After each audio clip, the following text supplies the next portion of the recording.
Okay, all right. Okay, so let's start in the usual manner by reciting Namo Tassa 3 times. Namo Tassa Bhagavata Bhagavato Arahato Samma Sambuddhassa Sambuddhassa. Namo Tassa Tassa Bhagavato Bhagavato Arahato Samma Sambuddhassa Sambuddhassa. Namo Tassa Tassa Bhagavato Bhagavato Arahato Samma Sambuddhassa. Buddhassa. Sadhu, sadhu, sadhu. Yes, Okay. ma'am. What I can do is like I will read just 1-2 pages and you can explain the thing if it is okay Ah, for you.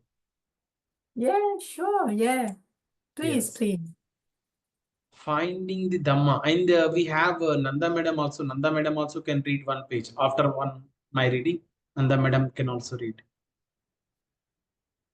Nanda Madam, you can read, Madam. You want me to start reading? Yes, you can start reading 1 page. After that, May will continue for myself. Finding the Dhamma. Without knowing anything of the Buddha, the two friends gave up their life of wandering and returned to their home country of Magadha. Both were about 40 years of age. Despite their many disappointments, they still had not given up hope, having made a pact that the one who found a genuine path to the deathless first would quickly inform the other. They set out on their search separately, thereby doubling their chances of meeting a competent spiritual guide.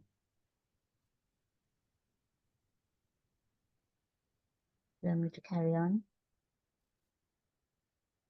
It was shortly before this happened that the Buddha had set in motion the wheel of the Dhamma at the Benares, and after his first rains retreat, he sent out his first batch of disciples, 60 arahants, to proclaim the Dhamma for the well-being and happiness of the world. Buddha himself had gone to Rajagaha, where the king of Magadha soon became his follower and donated to him the Bamboo Grove Monastery. He was living in that monastery when Kolita and Upatissa returned to Rajagaha, where they were offered accommodations at Sanjaya's place. One day, Upatissa had gone to the town with Kolita, had stayed at their dwelling.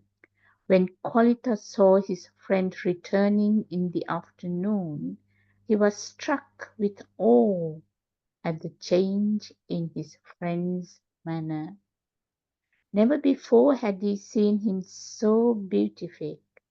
His entire being seemed to have been transformed, and his face shone with a sublime radiance. Eagerly, Kolita asked him, "Your features are so serene, dear friend, and your complexion is so bright and clear. Have you found the way to the Deathless?" Upatissa then replied, "It is so, dear friend, the Deathless has been found." He then reported what had happened. In town, he had seen a monk whose behavior impressed him so deeply that he was immediately convinced he was an arahant, or at least one well advanced on the path to arahatship. He approached him and started a conversation. The monk, whose name was Assaji, replied that he was a disciple of the ascetic Gautama of the Sakyan clan, whom he referred to as the Enlightened One. When Upatissa begged him to explain his teacher's doctrine, Assaji modestly said that he was only a beginner and could not explain it in detail, but he could briefly tell him the gist of the teaching. When Upatissa assured him that he would be satisfied with that, Assaji recited a short stanza that summed up the main points, a stanza that in the centuries and millennia to follow was to become famous wherever the Buddha's teaching spread.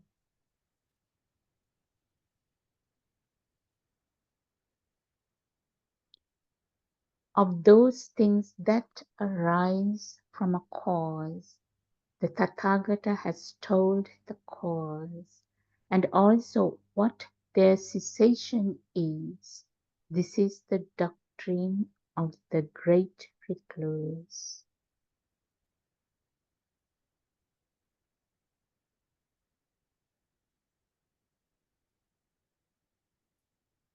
Okay, yeah, thank you, Madam Nanda. That was very good reading. Yep, I'm happy to read the rest of the page. So before I continue though, just to think back to when we had a reading on Venerable Sariputta's life story. And this episode we had read previously, but from the perspective of Upatissa, or Venerable Sariputta. So we can see here, this is kind of like a repeat, but it's now more like also in a sense from Kolita's perspective as well, because we're reading on the story of Venerable Mahāmoggallāna, which is Kolita's name after he was ordained as a bhikkhu. So we remembered what happened was when Venerable Sariputta met Assaji, he was very inspired. Then he, of course, rushed back and mentioned it to his friend, Kolita, what had happened. And then both of them, decided to go find out more from Venerable Assaji. And then eventually Venerable Assaji introduced them to the Buddha. So it so happened that as we had read the page before, they had spent so many years wandering across many, many different cities, towns everywhere. But it so happened that in the end, this chance meeting happened back in their hometown, their birthplace of Magadha. Yeah, so quite interesting also. So when Assaji spoke this stanza, right on the spot there arose in Upatissa the dust-free stainless vision of the Dhamma. All that has the nature of arising has the nature of cessation. And the very same thing happened to Kolita when Upatissa repeated the stanza to him. Such sudden experiences of enlightenment may fascinate us and baffle us, particularly when they are triggered by sayings that to us seem so opaque and enigmatic. So most of us if somebody recites to us that stanza, we would consider it to be like, what does that mean? I don't quite follow, a little bit vague. But to them, it triggered something in them. So the power of the Dhamma to ignite realization of ultimate truth is proportional to the receptivity and earnestness of the disciple. Now, this is a very interesting comment here. And it's a little bit like, when we read and study the Dhamma, at different points in time, we could be reading the same sutta, but, let's say today I'm reading this sutta in the, let's say, Majjhima Nikaya, and then 1 year later, I come back and I read the sutta, and I could have a different receptiveness or different perception, or may trigger something different. And it depends on where we are in the journey, same sutta, but it could trigger something different. So we can think of it that way. Another way we can think of is, of course, most of us here, we find a lot of motivation, a lot of encouragement through our study and practice of the twin practice or the Dhamma or these stories. But to a lot of people, this is all very meaningless. It doesn't trigger any sort of motivation or satisfaction of any kind for them. So we can think of it that way as well. Okay, so it all depends on each individual, where each and every one of us, where we are on the path, so to speak. Yeah.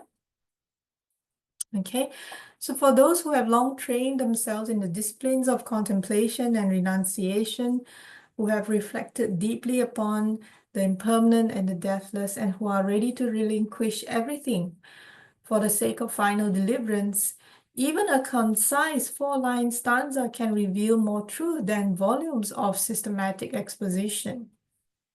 Yeah, so the two friends, Upatissa and Kolita, were amply endowed with these qualifications. So not only had they been studying under Sanjaya, whom we read the last time, and a couple of other teachers, not only had they been wondering and contemplating as, recluses, contemplating on, trying to figure out what will lead to the deathless, but they've also many lives have been cultivating, the different qualities in order to come to where they are. And so just for all that is also a kind of how to say, building up a condition, so to speak, for their minds to be ready or triggered when they just listen to this 4-line stanza. Yeah. So single-minded in their quest for final freedom, they had learned to investigate things solely in terms of the conditioned and the unconditioned, and their faculties were ripe to the bursting point. All they lacked was the key to direct insight. Assaji's stanza was that key. Having swiftly cut through the subtle screens of ignorance that covered their mental eyes, in a flash it bestowed on them the first vision of the deathless. They had penetrated the Four Noble Truths and seen the uncreated nibbana, or unconditioned state. That means a state of not dependent on any condition. Yeah, absence of any condition. So that is what nibbana is. It's unconditioned. Beyond the transience of phenomenal existence, where death ever reigns. They now stood securely in the stream of the Dhamma. So they, what we say, entered into the stream, into the path towards Nibbana, assured that the goal was within their grasp. After Kolita had listened to that potent stanza, he asked at once where the great ascetic, the Tathagata, was staying. Hearing that he was staying not far away at the Bamboo Grove Monastery. So Bamboo Grove Monastery, sometimes when we read the suttas, Another name for it is Veluvana Monastery. Yeah, so if I'm not mistaken, the grove still exists, yeah, near Rajagaha today. It's more like a very nice, pleasant park. I don't remember recalling there probably are some ruins, although probably not much left of the monastery, but it's more of just a very nice, peaceful park now. Yeah, that is still kind of upkeep. I think the government upkeeps it there, and it's for pilgrims, and tourists to go and visit. Okay. So hearing that he was staying not far away at the Bamboo Grove Monastery, he wished to go there immediately, but Upatissa asked him to wait, saying, "Let us first go to Sanjaya." So remember, after they returned to Rajagaha, because they had left home before, there's no place for them. So Sanjaya agreed to let them stay Sanjaya would have his own, you can say monastery or whatever, because Sanjaya has followers, etc. as well. So in a sense, at that time, Kolita and Upatissa, in a way, are taking shelter under Sanjaya as well. Yeah. So let us first go to Sanjaya and tell him that we have found the Deathless. If he can understand, he is sure to make progress toward the path. But if he cannot comprehend at once, he may perhaps have confidence enough to join us when we go to see the Master. Then on listening to the Buddha himself, he will certainly understand. So they thought of their, benefactor or teacher, Sanjaya, at the time. Thus the friend went to their former master and said, "Listen, teacher, listen. A fully enlightened one has appeared in the world. Well proclaimed is his teaching, and his monks live the fully purified life. Come with us to see him." But Sanjaya, however, declined their invitation and instead offered to share with them the leadership of his community. "If you will accept my offer," he said, "you will enjoy abundant gain and fame, and you will be held in the highest respect." But the two friends would not swerve from their course and firmly replied, "We would not mind remaining pupils for life, but you should make up your mind now, as our own decision is final." So here we can see that Kolita and Upatissa are unwavering in their quest for the Deathless. For them, nothing is more important in the world than finding out the path to the Deathless. Not even any sort of respect or gain or fame or whatsoever that Sanjaya is offering to them. So Sanjaya, however, torn by indecision, lamented, "I cannot go. For so many years I have been a teacher and have had a large following of disciples. If I were to become a pupil again, it would be as if a mighty lake were to change into a pitcher." So here, from Sanjaya's perspective, one can think of it as not uncommon. Yeah. There are many who, if they've had a large number of followers for many, many, many years, it, in a way, for them is like going backwards. If all of a sudden they suddenly decide to go and study under another teacher, what they sometimes probably lack the foresight is that, perhaps studying under another teacher could bring them further and thus also benefit the rest of their students as well. But anyway, this was Sanjaya's conflict, his own conflict.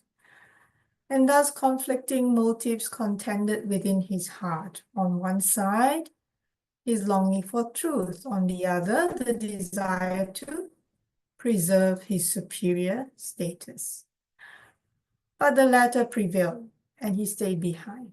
So he didn't go with them. And at that time, Sanjaya had about 500 disciples. So he had many, many, many students.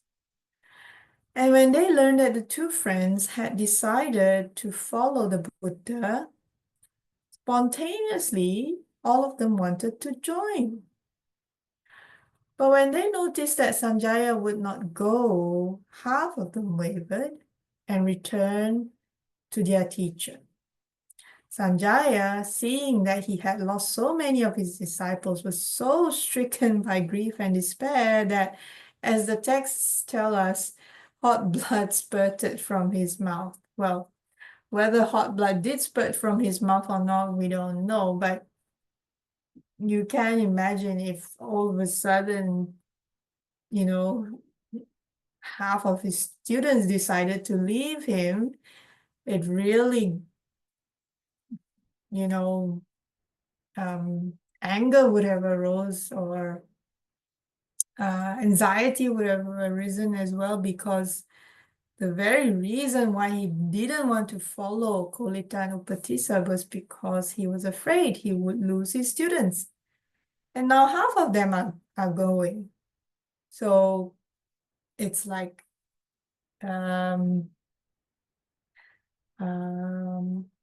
what's the saying? It's caught between a rock and a hard place. So if he went, he might have lost all his students. Maybe, maybe not. No, in a sense, if he followed Kolita and Upatissa, half his students would join him because they wanted to go as well. But he would have lost half, the other half, maybe. And now he decided not going. Half his students are gone anyway. So that really made him very upset. Now I was thinking actually if we could continue the rest of the reading and save it for the next time, if that's okay. I know today is a little bit a shorter session, but yeah, I was thinking of doing that. Is there anyone who had any comments or anything they want to share, those who dialed in?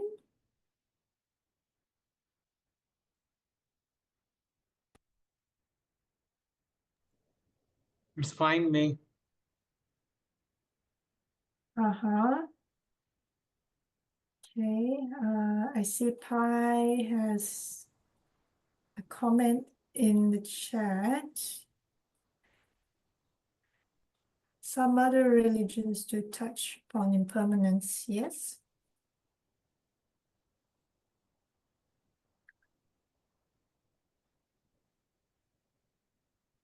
Yeah, thank you very much, Ma. That's a beautiful reading. Thank you.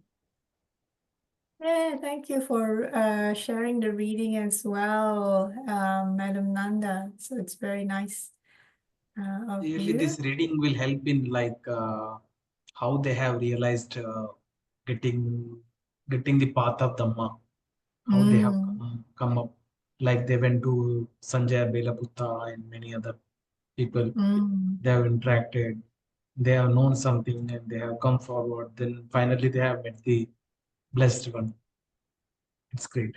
Correct. It also shows like their journey, what they also went through. Of course, they have practiced many, many, many lives as well, cultivating and all that. But it also kind of shows that just like most of us, they were also searching. They were also not giving up, and during that time, it would have been harder. Because the Dhamma, the teachings were not available widespread yet, yeah. But because of their strong willpower, you can say, and also the aspiration that was made when they met a previous Buddha at some point in one of their previous lives. That aspiration that was made in one of those previous lives was so strong that it planted the seed for them to, in this final life,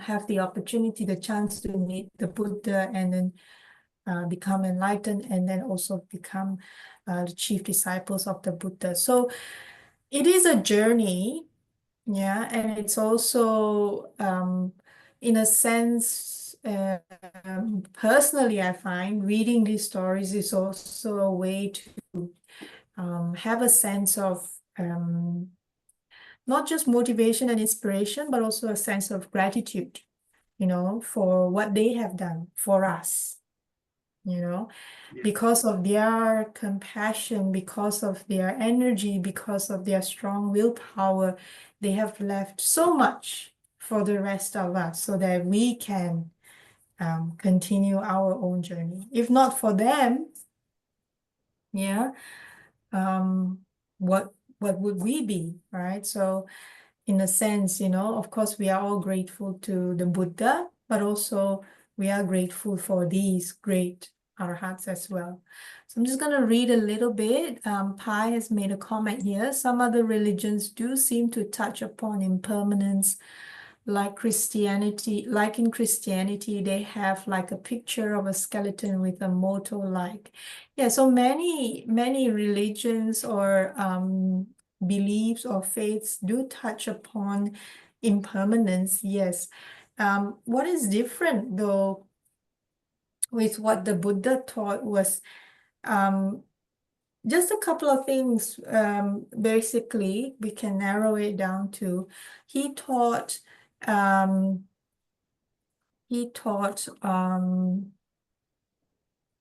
sorry, mental block here. I can help you. Like Yes.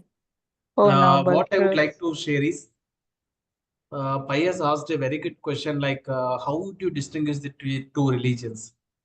Even Buddha, what Blessed One taught was like, you can take any practice. The practice should be such that your wholesome qualities, mental qualities will increase and your unwholesome mental qualities will decrease.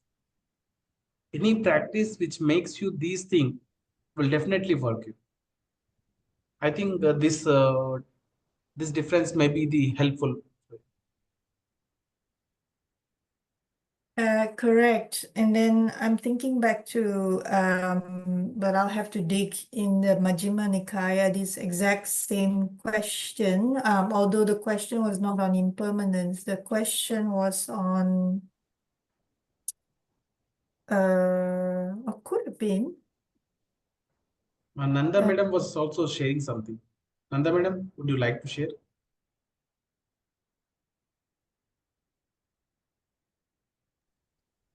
Yes, it's quite amazing that Venerable Sariputta and Mahāmoggallāna just understood dependent origination almost instantly.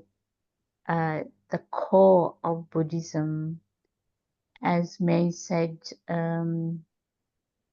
it could be because of their the aspirations that they made and their determination to find the truth, find the deathlessness.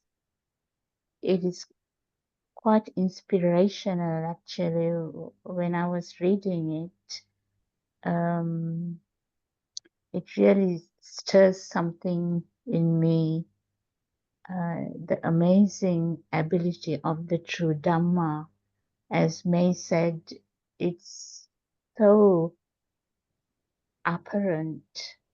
When I read the same sutta 1 year ago, and when I read it 1 year later, how much more is there in the sutta?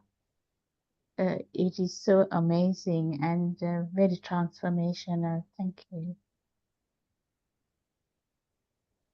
Thank you, Madam Nanda, for sharing. Yes, that's absolutely.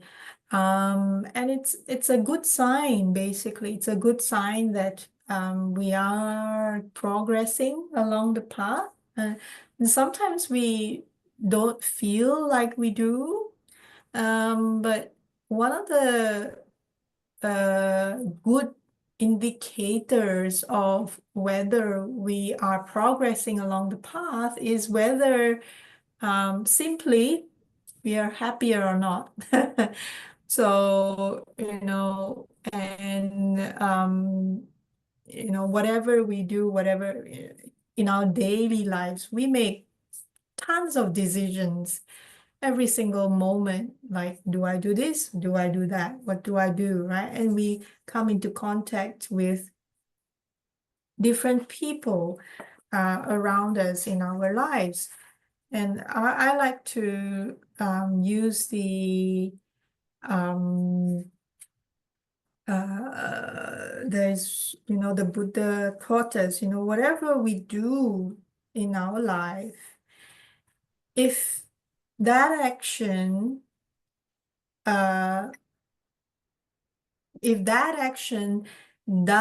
is harmful to ourselves and is also harmful to others, we don't do it. Then if there is an action that is harmful to others but beneficial to ourselves, we also don't do it. And if an action is beneficial to others but not beneficial to ourselves, we also don't do it, which is interesting because a lot of people sometimes mistaken the word compassion to mean as long as it is beneficial to others, doesn't matter how I feel, or doesn't matter if it's going to bring harm to myself, that is compassion. This is not what the Buddha said. The Buddha said, whatever action that we take, it has to be beneficial both to ourselves and to others. Then only we do it. So we have to be very mindful when we study and practice the Dhamma as well, and not be forming our own opinions. Pai here say, I heard a monk say a good thing once. He said that when we listen to Buddhism, we are given a lot of information. So although I may not feel suddenly enlightened or anyway, there is a seed planted. Yes, there is a seed planted in all of us. And, it could be that this is not the first seed that's planted in this life. There could have been in a previous life somewhere. Maybe, who knows, yeah? And this is what is meant by, if we come back to the stanza earlier, so I'll just share again the stanza that Assaji spoke about.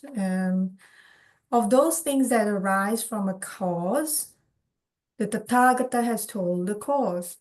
And also, what is their cessation? This is the doctrine of the great recluse. So everything that has arisen, yeah, is subject to a cause. There are causes and conditions for things to happen.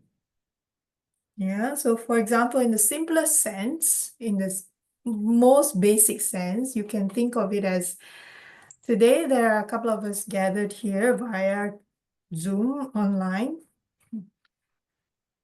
to discuss the teachings of the Dhamma. What are the conditions for this to arise? Many, many, many.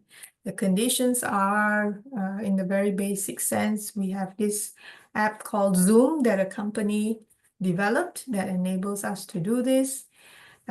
Each one of us has fairly good internet so that we can communicate with one another quite seamlessly. And then there is this book that's published freely by the Buddhist Publication Society in Kandy. These are all conditions that come together.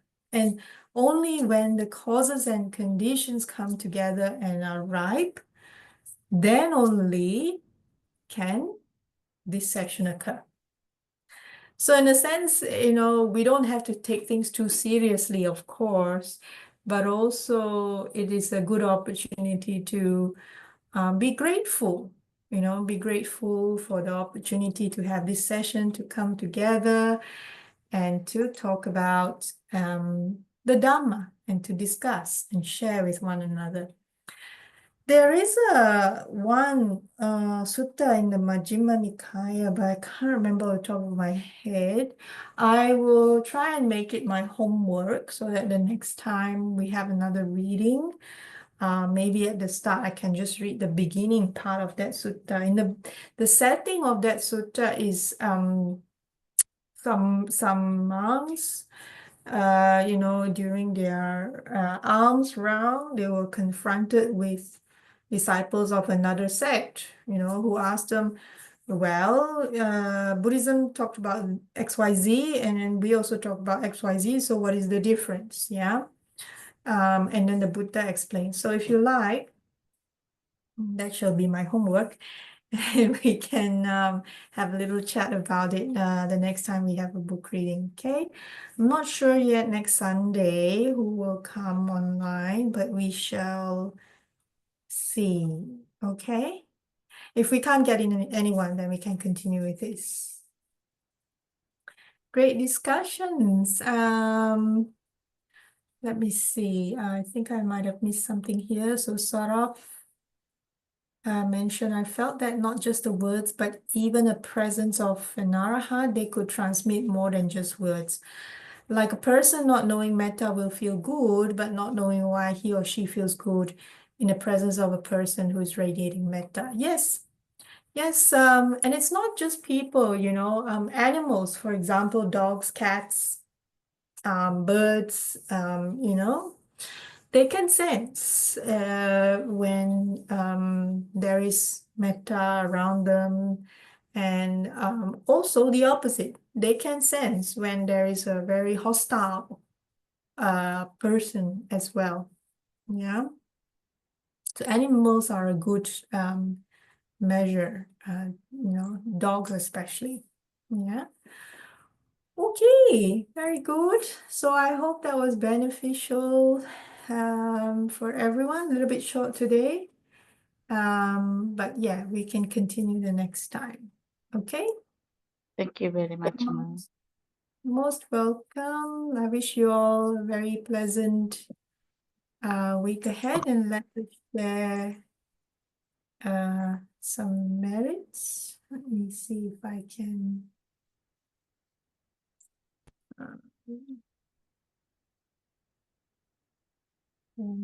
read. Okay. All right. So sharing of merits. Let's do this together. May suffering ones be suffering free, and the fear struck fearless be. May the grieving shed all grief, and may all beings find relief. May all beings share this merit. Thus, we have thus acquired for the acquisition of all kinds of happiness. May beings inhabiting space and earth, Devas and Nagas, mighty power, share this merit of ours. May they long protect the Buddha's dispensation. Sa, sa, sa. Thank you, May. Thank you, Nanda Madam. Thank you, Pai. Thank you, Paul sir. Thank you, Saurav sir. Thank you all. Wishing all happiness. Yes, very well. Thank you, everyone. Have a good week. Bye-bye. Bye bye. Have a good rest, Ma.